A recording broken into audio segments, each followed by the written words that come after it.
এখানে বৃষ্টি বইতে একদম পাহাড়ের মধ্যে ওইটুকু জায়গার মধ্যে বেতলা সুন্দর ডিজাইন আছে গাইস। তো গাইস আমার এই সিনেমেটিক শটটা কিরকম হয়েছে সবে একটু কমেন্টের মধ্যে কইয়া যাইবা।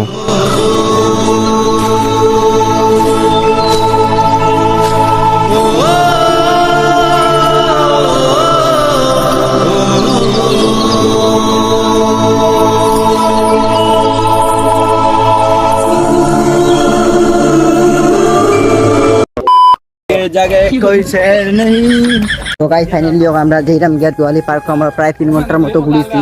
3 ঘন্টা ঘুরার পরে এখন আমরা বাড়ি যেরাম গিয়া মানে গাইস আমি সকালে বাড়িতে এমনি মামায় ফোন করে বলছে এমনি বাজার থেকে ভাই গেম স্টেশন ঘুরিয়া এর লেগে আমরা আজকে নেবে কোনো প্ল্যান নাই, হঠাৎ করে সেরাকি বাজার থেকে গেছি। সেরাকি বাজার থেকে আমরা হঠাৎ দোয়ালে গেছি, এর লেগে আজকে আমরা দোয়ালে গেছিলাম গাইস। আজকে আমরা দোয়ালে যাবার কোনো প্ল্যান আসলো না।